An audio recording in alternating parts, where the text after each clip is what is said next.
एक simple photo को painting में कन्वर्ट करना आजकल दो तरीके से पॉसिबल है। एक एआई टूल्स और दूसरा फोटोशॉप मैनुअल एडिटिंग। लेकिन सवाल ये है, कौन सा बेटर रिजल्ट देता है? आज हम दोनों का कंपैरिजन करेंगे। सबसे पहले ट्राई करते हैं एआई मेथड। बस एक सिंपल सा प्रॉम्प्ट लिखना होता है और कुछ ही सेकंड्स में एक कंप्लीट पेंटिंग रेडी हो जाती है। रिजल्ट काफी इंप्रेसिव है, कलर्स वाइब्रेंट है और पेंटिंग लुक ऑटोमेटिकली आ गया। बट कुछ जगह डिटेल्स थोड़ी अननेचुरल लग सकती हैं। अब बात करते हैं फोटोशॉप की। यहाँ सब कुछ मैनुअल होता है। सबसे पहले हम अपनी ओरिजिनल फोटो को फोटोशॉप में इंपोर्ट करते हैं। अब यहाँ पे मैं बेसिक एडजस्टमेंट्स करता हूँ, जैसे ब्राइटनेस, कॉन्ट्रास्ट और थोड़ा सा कलर बैलेंस, ताकि इमेज में एक स्ट्रॉन्ग बेस रेडी हो जाए। इस स्टेज पे मैं कोई हैवी एडिटिंग नहीं करता, सिर्फ एक क्लीन और बैलेंस लुक क्रिएट करता हूँ, क्योंकि ये ही हमारी पेंटिंग का फाउंडेशन होने वाला है। अब स्टार्ट होता है रियल मैजिक। मैं स्मच टूल और सॉफ्ट ब्रशेस का यूज करके स्किन को स्मूथ करता हूँ, बट ध्यान रहे ओवर स्मूथ नहीं करना।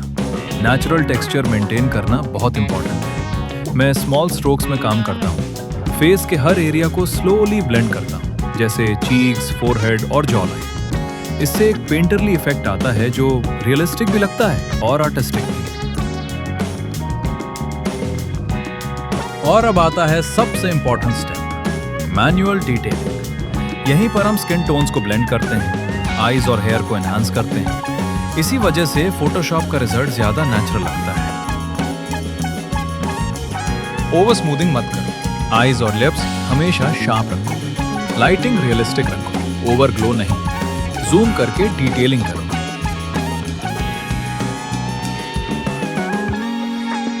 तो फाइनल वर्डिक्ट क्या है? एआई आपका टाइम बचाता है, फोटोशॉप आपकी स्किल दिखाता है। बेस्ट क्या है? दोनों का कॉम्बिनेशन। एआई से बेस बना लो और फोटोशॉप से उसे परफेक्ट बना लो।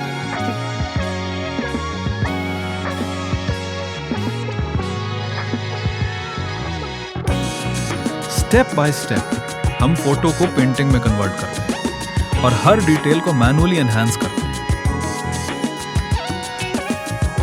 अब बात करते हैं फोटोशॉप की। यहाँ सब कुछ मैनुअल होता है। सबसे पहले हम इमेज को स्मूथ करते हैं, फिर ऑयल पेंट इफेक्ट अप्लाई करते हैं।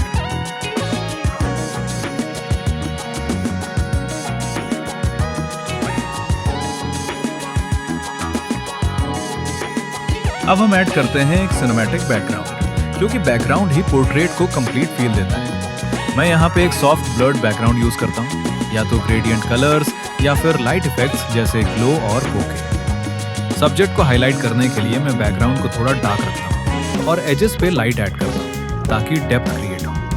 थोड़ा सा कलर हार्मनी भी मेंटेन करता हूँ, जैसे अगर स्किन टोन वार्म है तो बैकग्राउंड में भी वार्म टोन्स यूज करता हूँ। इस स्टेप के बाद इमेज का ओवरऑल लुक काफी प्रोफेशनल और आई कैचिंग हो जाता है।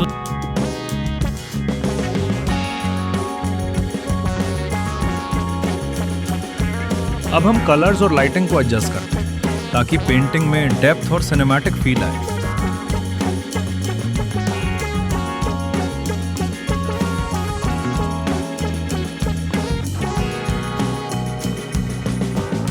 अब final step, cinematic colour grading. मैं यहाँ पे वार्म टोन्स ऐड करता हूँ, थोड़ा कॉन्ट्रास्ट बूस्ट करता हूँ और ओवरऑल इमेज को एक मूवी लाइक लुक देता हूँ। यही वो स्टेप है जो नॉर्मल फोटो को एक वाव डिजिटल पेंटिंग में कन्वर्ट करता है। और अब आता है सबसे इंपॉर्टेंट स्टेप, मैनुअल डिटेलिंग। यहीं पर हम स्किन टोन्स को ब्लेंड करते हैं, आईज और हेयर को एनहांस करते हैं। इसी वजह से फोटोशॉप का रिजल्ट ज्यादा नेचुरल लगता है। अब हम फोकस करते हैं सबसे इंपॉर्टेंट पार्ट पे, आईज। आईज ही किसी भी पोर्ट्रेट की जान होती है। मैं यहाँ पे हाइलाइट्स ऐड करता हूँ, थोड़ा शार्पनेस इंक्रीज करता हूँ और डिटेल्स को एनहांस करता हूँ, ताकि एक सिनेमैटिक फील आए। इसी तरह नोज, लिप्स और आईब्रोज को भी रिफाइन करता हूँ। हर फीचर को क्लीन और एक्सप्रेसिव बनाना ही गोल है।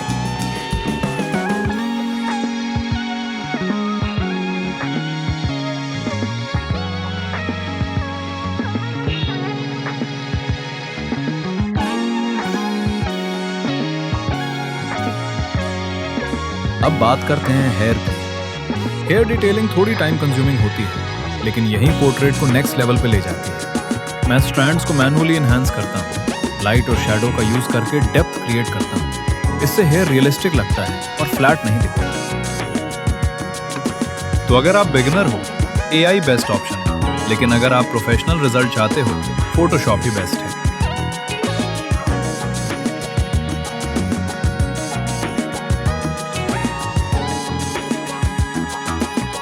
अब हम फोकस करते हैं सबसे इंपॉर्टेंट पार्ट पर, आईज। आईज ही किसी भी पोर्ट्रेट की जान होती है। मैं यहाँ पे हाइलाइट्स ऐड करता हूँ, थोड़ा शार्पनेस इंक्रीज करता हूँ और डिटेल्स को एनहांस करता हूँ ताकि एक सिनेमैटिक फील आए। इसी तरह नोज, लिप्स और आईब्रोज को भी रिफाइन करता हूँ।